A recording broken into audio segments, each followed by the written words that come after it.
एक बार की बात है, एक गांव में एक आशु नाम का चित्रकार आकर रहने लगता है।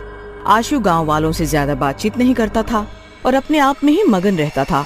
गांव वाले उसके इस व्यवहार से काफी हैरान थे। एक दिन दीनू और रवि बैठकर बातें कर रहे होते हैं। अरे दीनू, ये जो आशु चित्रकार है कुछ अजीब सा नहीं लगता? जब देखो अपने आप में ही व्यस्त रहता है और किसी से कोई बात भी नहीं करता। भैया कहते तो तुम सही हो, हमें भी ये आशु जो है ना कुछ गड़बड़ आदमी लगता है, लेकिन हम भी क्या कर सकते हैं। अरे मैं तो कहता हूँ किसी दिन इसके घर के अंदर चलकर देखते हैं कि ये क्या करता है, अकेले बैठकर दिन भर। फिर रवि और दीनू एक दिन जब आशु घर पर नहीं होता तब आशु के घर के अंदर चले जाते हैं। घर में उन्हें लड़कियों की सुंदर सुंदर पेंटिंग्स दिखती है। दीनू और रवि पेंटिंग देखते रह जाते हैं। रवि दीनू से बोलता है, अरे बाप रे, क्या पेंटिंग्स हैं दीनू भैया। ये सब लड़कियां तो एकदम असली की लग रही हैं। सही कह रहे हो रवि भैया, अगर ये लड़कियां असली होती तो मैं इनसे शादी कर लेता। रवि और दीनू को तभी एक चुड़ैल की पेंटिंग दिखती है। रवि और दीनू चुड़ैल की पेंटिंग देखकर घबरा जाते हैं।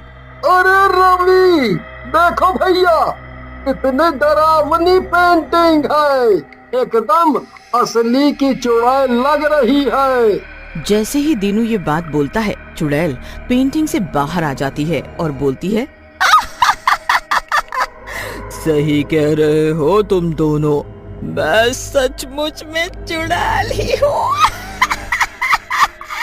चुड़ैल को सामने देखकर रवि और दीनू दोनों घबरा जाते हैं और वहाँ से भागने लगते हैं। लेकिन तभी सामने से आशु आ रहा होता है। दोनों आशु से बोलते हैं, अरे आशु, बचा लो हमें, तुम्हारे घर में असली की चुड़ैल है, वो हम सबको मार डालेगी, बचा लो। सही कह रहे हो दीनू, वो सचमुच में चुड़ैल है और वो सचमुच में तुम दोनों को मार डालेगी। आशु की बात सुनकर रवि और दीनू हैरान रह जाते हैं और बोलते हैं, क्या मतलब? इसका मतलब है तुम उस चुड़ैल को जानते हो हैं? क्या वो तुम्हारे साथ है? तब तक चुड़ैल वहाँ पहुँच जाती है और बोलती है, मैं मालिक के साथ नहीं बल्कि उनकी गुलाम हूँ और अब तुम दोनों की बकवास बहुत हुई। अब तुम दोनों को मरना ही होगा और फिर हम सब तुम्हारा मांस खाएंगे। ऐसा कहकर चुड़ैल रवि और दीनू को मार डालती है। तभी सारी पेंटिंग वाली लड़कियां पेंटिंग से बाहर आ जाती हैं और रवि और दीनू का मांस खाने लगती हैं। कुछ देर बाद वहाँ सिर्फ रवि और दीनू का कंकाल रह जाता है। आशु हंसने लगता है। मजा आ गया, मेरे पाले हुए गुलामों ने एक और शिकार कर लिया। इसके बाद आशु उन दोनों के कंकालों को उठाता है और गांव के बाहर फेंक देता है। अगले दिन गांव वालों को दोनों का कंकाल दिखता है। एक गांव वाला जिसका नाम रामू होता है, वो सरपंच जी के पास जाता है और बोलता है, सरपंच जी, मैंने आज 2 नर कंकाल गांव के बाहर देखे हैं।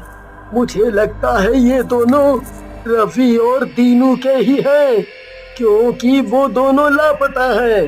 क्या बकवास कर रहे हो दीनू और रवि? नहीं, ऐसा नहीं हो सकता, चलो चल कर देखते हैं। फिर सरपंच जी कुछ गांव वालों को लेकर रामू के साथ जाते हैं। गांव वाले कंकालों को देखकर पहचान जाते हैं।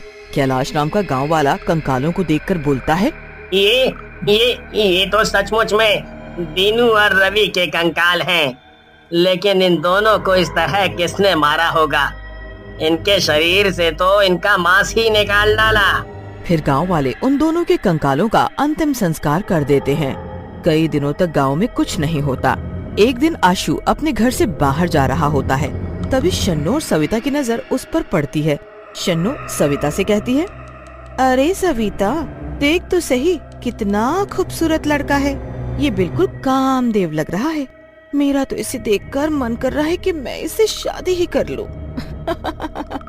हाँ शन्नो, कह तो तू रही है बिल्कुल सही। ये जरूर किसी बाहर गांव से आया होगा। अपने गांव के लड़के देखे तूने, बिल्कुल छपरी लगते हैं, ना ही शक्ल और ना ही अकल। थोड़ी देर में आशु वापस आ जाता है। शन्नो आशु के पास जाती है और बोलती है,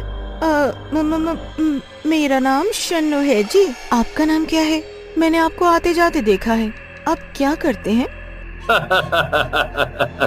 अरे बस बस शन्नो जी, थोड़ा सांस तो ले लो। आप तो बस बंदूक की तरह प्रश्न दाग रही हैं। फिर आशु शन्नो और सविता को अपने बारे में बताता है, जिसे सुनकर शन्नो आशु से बोलती है, अच्छा तो आप चित्रकार हैं, हम दोनों को भी अपनी पेंटिंग दिखाओ ना, हम भी देखना चाहते हैं। फिर शन्नो और सविता के कहने पर आशु उन दोनों को अपने घर के अंदर लेकर चला जाता है। चारों तरफ पेंटिंग्स रखी होती है। पेंटिंग्स देखकर शन्नो और सविता बोलती हैं, अरे वाह, आप तो बिल्कुल जादूगर हो।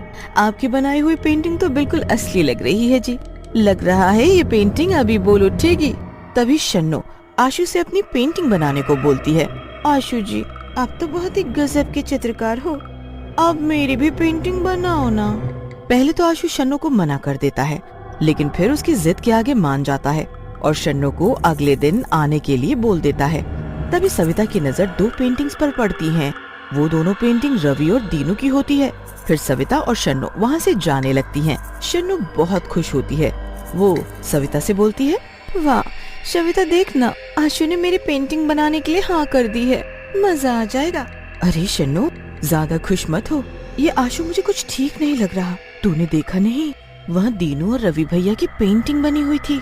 सविता की बात पर शन्नो को बहुत गुस्सा आ जाता है और वो बोलती है, तू भी ना सविता कुछ भी बोलती है। अरे तुझे धोखा हुआ होगा, मैं भी वहाँ थी, मैंने तो ऐसी कोई पेंटिंग नहीं देखी, इसीलिए तू चिढ़ रही है। है ना? इसमें भला चिढ़ने की क्या बात है, मैं तो तेरे भले के लिए बोल रही हूँ, बाकी तेरी मर्जी। ऐसा कहकर सविता वहाँ से चली जाती है। शाम को शन्नो बन ठन कर आशु के घर पहुँचती है और आशु के दरवाजे को खटखटाने लगती है। आशु आता है और दरवाजे को खोलता है। अरे वाह शन्नो, आज तो तुम बहुत ही खूबसूरत लग रही हो। तुम्हारी पेंटिंग तो बहुत ही अच्छी बनेगी। फिर शन्नो आशु के साथ उसके पेंटिंग वाले कमरे की तरफ चलने लगती है। तभी शन्नो की नजर भी रवि और दीनू की पेंटिंग पर पड़ती है और वो मन ही मन सोचती है, अरे ये तो सचमुच में रवि और दीनू की ही पेंटिंग है, कुछ तो गड़बड़ है यहाँ। लेकिन अब मैं क्या करूँ, यहाँ से जा भी तो नहीं सकती। शन्नो को डरता देख आशु हंसने लगता है और बोलता है, क्या हुआ, डर रही हो क्या शन्नो? अरे डरो मत, वो दोनों चित्र रवि और दीनू के ही हैं। उन्होंने ही कुछ दिनों पहले यहाँ मुझसे बनवाए थे। कह रहे थे बाद में आकर ले जाएंगे, लेकिन अब तक नहीं आए। आशु की बात सुनकर शन्नो आशु को सारी बात बताती है, जिसे सुनकर आशु बोलता है, ओह, बहुत बुरा हुआ दोनों के साथ। चलो क्या कर सकते हैं, चलो तुम वहाँ जाकर कुर्सी पर बैठ जाओ, मैं तुम्हारी पेंटिंग बनाता हूँ। शन्नो आशु के कहने के अनुसार एक कुर्सी पर जाकर बैठ जाती है और आशु उसकी पेंटिंग बनाने लगता है। कुछ देर बाद शन्नो को प्यास लगती है और वो आशु से बोलती है, आशु मुझे प्यास लगी है, मुझे पानी पीना है। आशु किचन की तरफ इशारा कर देता है और अपने काम में लग जाता है और शन्नो किचन की तरफ चली जाती है। उधर शन्नो के जाते ही पेंटिंग में से चुड़ैल बाहर आ जाती है और बोलती है, मौलिक, आज तो मजा ही आ जाएगा, इस लड़की का मांस खाने को मिलेगा। आशु हंसते हुए चुड़ैल से कहता है, सही कह रही है चुड़ैल, लेकिन जरा सब्र कर, कहीं उसे पता चल गया तो सब गड़बड़ हो जाएगी। शन्नु किचन में पानी पीकर आते समय चुड़ैल और आशु की बातें सुन लेती है और बोलती है, अरे ये आशु तो शैतान है और इस चुड़ैल को इसने अपने बस में कर रखा है। अब क्या होगा, ये तो मुझे मार डालेगा, मैं क्या करूं, कैसे बचूं? तभी शन्नु के सामने रवि और दीनू की आत्मा आ जाती है और बोलती है, शन्नु बहन, तुम यहाँ से भाग जाओ, और इस शैतान की झोपड़ी में आग लगा दो। जैसे ही आग इसके चित्रों में लगेगी और वो जलेंगे, वैसे ही ये और चुड़ैल भी जलने लगेंगे। शन्नू वहाँ से भागने लगती है, लेकिन तब तक आशु और चुड़ैल उसे घेर लेते हैं। कहाँ भाग रही हो शन्नो? तुम कहीं नहीं भाग पाओगी। आज तुम्हें मेरा और मेरे शैतानों का खाना बनना होगा, नहीं तो हम सब लोग भूखे रह जाएंगे। ऐसा कहकर आशु और चुड़ैल शन्नू की तरफ बढ़ने लगते हैं, लेकिन तभी आशु का घर जलने लगता है और सविता की आवाज शन्नू को सुनाई देती है। शन्नू, तुम जल्दी से इस घर से बाहर आ जाओ, हम गांव वालों ने इस घर में आग लगा दी है। आशु अपने चित्रकारी वाले कमरे की तरफ पेंटिंग को बचाने के लिए भागता है, लेकिन उसी कमरे में जलने लगता है। चुड़ैल भी जलने लगती है। शन्नू आशु के घर से बाहर आ जाती है और सविता से लिपटकर रोने लगती है। तू मेरी सच्ची दोस्त है। अगर तू नहीं होती तो ये शैतान मुझे मार ही डालता और अपनी पेंटिंग में कैद कर देता, जैसे इन्होंने रवि और दीनू भैया को किया था। चुप हो जाओ, सब ठीक हो गया है। मुझे तो पहले ही शक हो गया था, इसीलिए मैं चुपके से गांव वालों को लेकर यहाँ आ गई थी और कल रात दीनू और रवि भैया की आत्मा ने मुझे सब बता दिया था।